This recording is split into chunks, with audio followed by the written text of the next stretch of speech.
మరి బాగా భయపడ్డ జగన్మోహన్ రెడ్డి గారు రాష్ట్ర ప్రభుత్వానికి ఎవరైతే వాదిస్తున్నారో వారే, అంటే ముకుల్ రోహతగి గారు, రంజిత్ కుమార్, మన పార్లమెంటు యువజన శ్రామిక రైతు కాంగ్రెస్ పార్టీ పార్లమెంటు సభ్యులు సీనియర్ న్యాయవాది ఎస్ నిరంజన్ రెడ్డి గారు, ఇంకా బ్యాటరీ ఆఫ్ జూనియర్స్ ఉన్నారనుకోండి. వీళ్ళందరూ జగన్మోహన్ రెడ్డి గారి తరపున, సిబిఐ తరపున తుషార్ మెహతా గారు, సొలిసిటర్ జనరల్ ఆఫ్ ఇండియా, వీళ్ళందరూ అపీర్ అయ్యారు. అపీర్ అయ్యి కొత్తగా సుప్రీంకోర్టు ఆర్డర్ను అనుసరించి హైకోర్టులన్నీ కూడా వేగవంతం చేయమని చెప్పారు కదా. డెఫినెట్గా వేగవంతం అవుతుంది. వేగవంతం అవ్వకపోతే అప్పుడు చూడొచ్చు, కానీ ఇప్పుడు వేగవంతం అయ్యే అవకాశాలు చాలా ఎక్కువగా ఉన్నాయి. అంచేత ఒక 3 నెలలు సమయం ఇచ్చి చూడమని చెప్పి మరి former attorney general, present solicitor general, ఇలా వీళ్ళందరూ మరి బ్యాటరీ ఆఫ్ లాయర్స్ అందరూ అభ్యర్థిస్తే న్యాయమూర్తి గారు చాలా స్పష్టంగా హైకోర్టులో ఒక ముఖ్యమంత్రిగా ఉన్నాడు, ఈయన బిజీగా ఉన్నాడని చెప్పి కోర్టుకి అటెండ్ అవ్వక్కర్లేదు అంటే ఇలా ప్రతి ముఖ్యమైన ఫంక్షనరీకి ఇలా ఇవ్వటం అది కరెక్టా అని ప్రశ్నిస్తూ కోర్టుని ఈ కోర్టు నుంచి వేరే కోర్టుకి మార్చను, కానీ మరి ఇక్కడ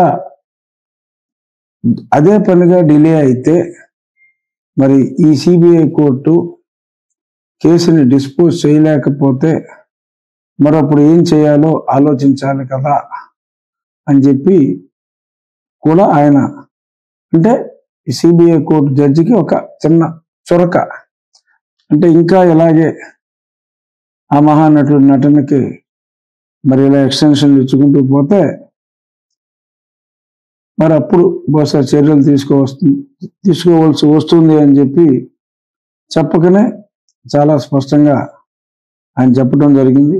మా ఉద్దేశం కూడా ఇక్కడ ఇంకా అవ్వదు అనుకున్నప్పుడే వేరే చోటకి ట్రాన్స్ఫర్ చేయమని, ఎందుకంటే మళ్ళీ వేరే కోర్టుకు వెళ్తే రెడ్డొచ్చి మొదలట్లాగా మళ్ళీ ఇదంతా వినాల్సి వస్తుంది. అయినప్పటికీ అసలు ఇక్కడ వినే ఇంట్రెస్టే లేనప్పుడు, అసలు క్లియర్ చేయాలనే ఆసక్తే లేనప్పుడు మరి ఇంకా తప్పనిసరి పరిస్థితుల్లో అలా అడగవలసి వచ్చింది. మరి ఇప్పుడు స్పీడప్ చేస్తామని చెప్పి మరి వాళ్ళు చెప్పారు. డెఫినెట్గా ఇప్పుడు చూద్దాం. ఏప్రిల్ 10 లోపు, ఏప్రిల్ 2వ వారంలో బిఫోర్ 10th లిస్ట్ చేయమని చెప్పి న్యాయమూర్తి గారు చెప్పడం జరిగింది. జస్టిస్ సంజీవ్ ఖన్నా అండ్ దీపాంకర్ దత్తా గారి బెంచ్. సో తప్పకుండా మరి అప్పట్లోగా ప్రోగ్రెస్ లేకపోతే కనుక మళ్ళీ ఇలాంటి కహానీలు చెప్పడానికి ఈ సీనియర్ న్యాయవాదులు అందరూ వస్తే అప్పుడు తగు చర్యలు ఉండవచ్చు అనేది మన ఆశ.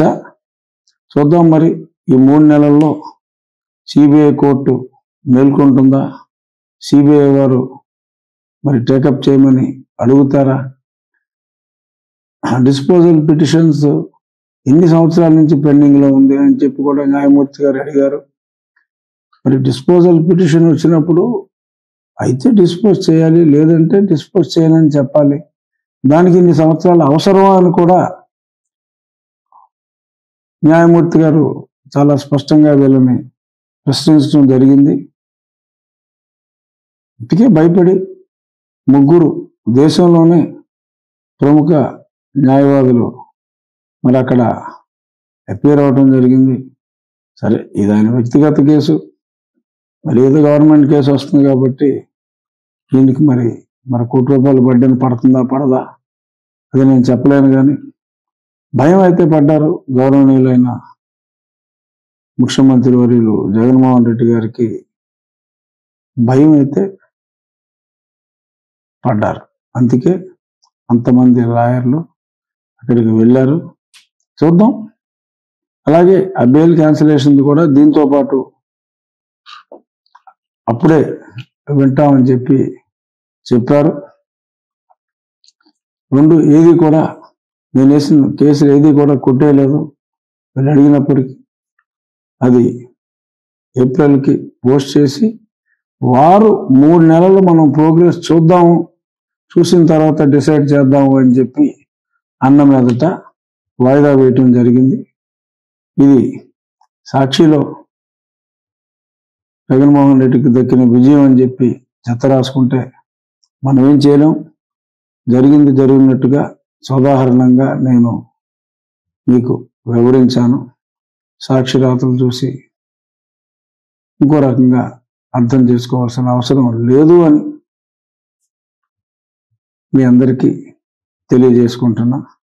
ఇక ఈరోజు పెద్ద ఈవెంట్ ఏంటంటే, సరే నిన్నేదో చిన్న ఈవెంట్, అన్నా చెల్లెళ్ళు మేనల్లుడు అక్కడేదో అంత దూరం నుంచి వచ్చి సుమారు 2 నిమిషాల 1 సెకండ్ ఆయన అక్కడ గడిపినట్టుగా తెలిసింది. మరి ఈ మాత్రం దానికి ప్రభుత్వ ఖర్చు, ఆయన ఎందుకంటే ఒక ట్రిప్ వచ్చి వెళ్తే 50 లక్షలు 60 లక్షలు అవుతుంది అన్నారు.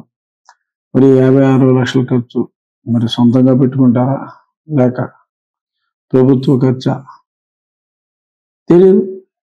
సరే ఏదేమైనా నిన్న ములినోడి చలేంటి ఎంతో వేస్ట్ అయింది. సో